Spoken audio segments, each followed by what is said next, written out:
Buy to let as a property strategy. Yes, it's very boring, it's very vanilla, it's very bland. However, it is a very good way to generate your wealth. And for us, it's a huge part of our portfolio.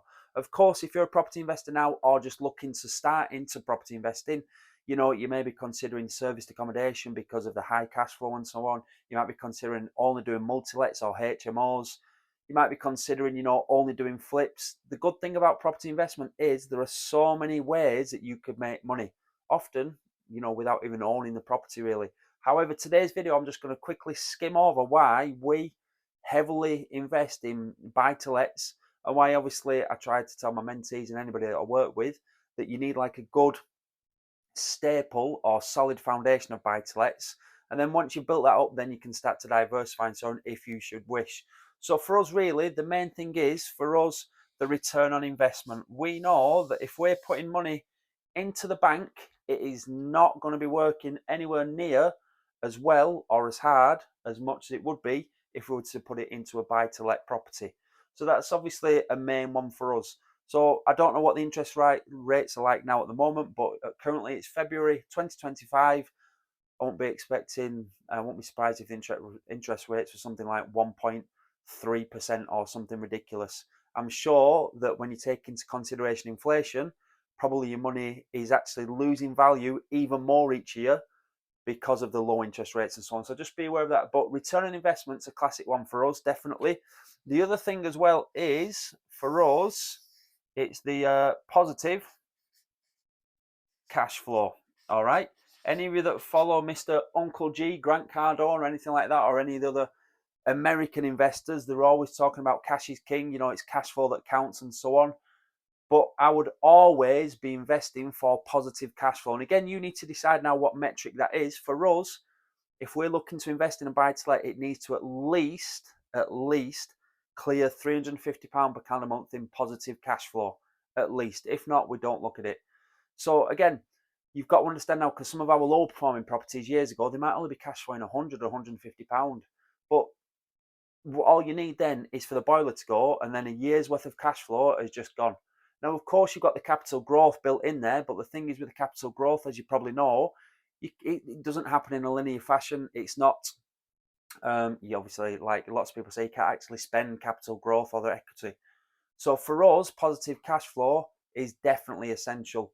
So the other thing that I'd be looking for really is, especially if you're doing or you're employing the BRRR strategy. I apologise about my handwriting, definitely. Should have listened to my school teachers many years ago in all those school reports. Return on capital employed. If you're bringing in the BRRR strategy or if you're applying the BRRR strategy, you definitely need to be looking at this metric, okay? It's not the be all and end all metric, but I need to know how much our cash left in the deal is returning back to us. So one of our deals last year was about, I think it was about 28, 29% and so on. It was quite a good deal, that one. But again, the benefit of the BRRR strategy, buy, refurbish, refinance, rent, or changing the last two around, is that once you've done a decent refurbishment, you can often pull all that money out plus additional money as well. So these are some of the things that I'll be looking for if I was considering, which strategy should I go down? Well, I've got this friend that does SA and he's making a killing and so on. I've got this other friend that just does rent to rent. So the good thing about property is you can earn money in so many different strategies. Like I said, serviced accommodation, rent to rent. The rent to rent can then be rent to SA, rent to HMO, whatever it is you want. Maybe title splitting, maybe just concentrating on flips.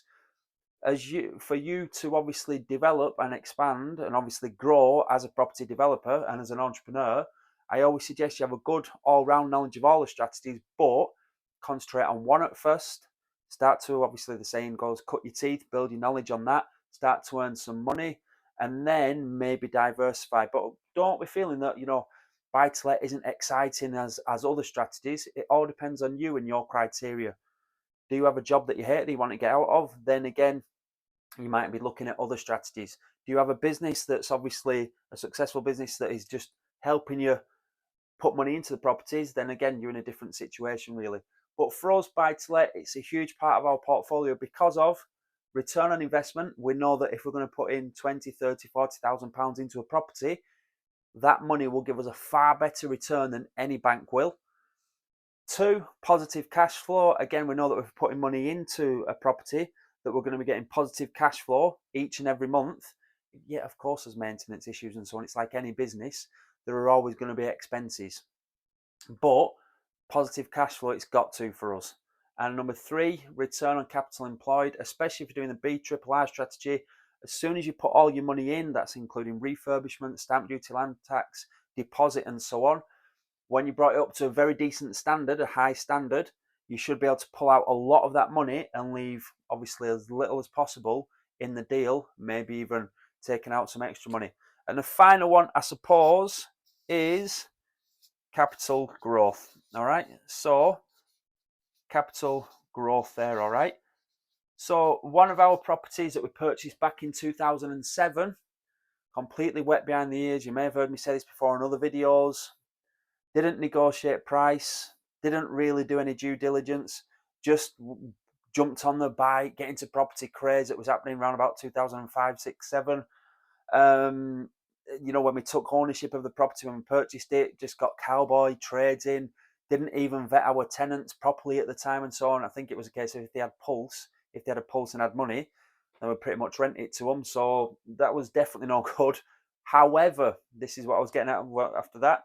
We paid 60 for our first property, or maybe our second one, and that was valued last year. We had it a conservative valued at 120, but they're selling on those streets now very, very close for 130, 135, and so on.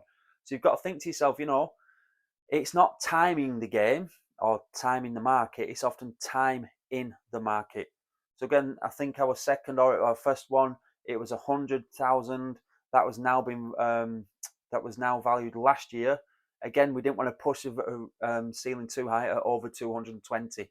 So just be aware now, it's this that we like, and probably what you might like, why you might choose to invest in property, and obviously the buy-to-let side of things as well.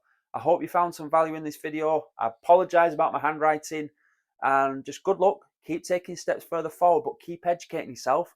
However, I wouldn't just keep educating myself and not acting. All right. So as you can probably tell, I've got lots of books behind me. I do like to read lots of books, 3, 4 a month, as well as continual educate myself. I still speak to my mentor, who's a very, very, very successful man with a huge portfolio. So you need to make sure that, yes, gather knowledge, but also implement that knowledge. Don't just continually gather knowledge, waiting to get all your ducks in a row, because nothing ever happens. Gather knowledge and then implement what you know. If you like this video, give us a like, subscribe to the channel, have a look at some of the other videos we put out on here. But good luck, keep taking steps forward, and all the best. Take care.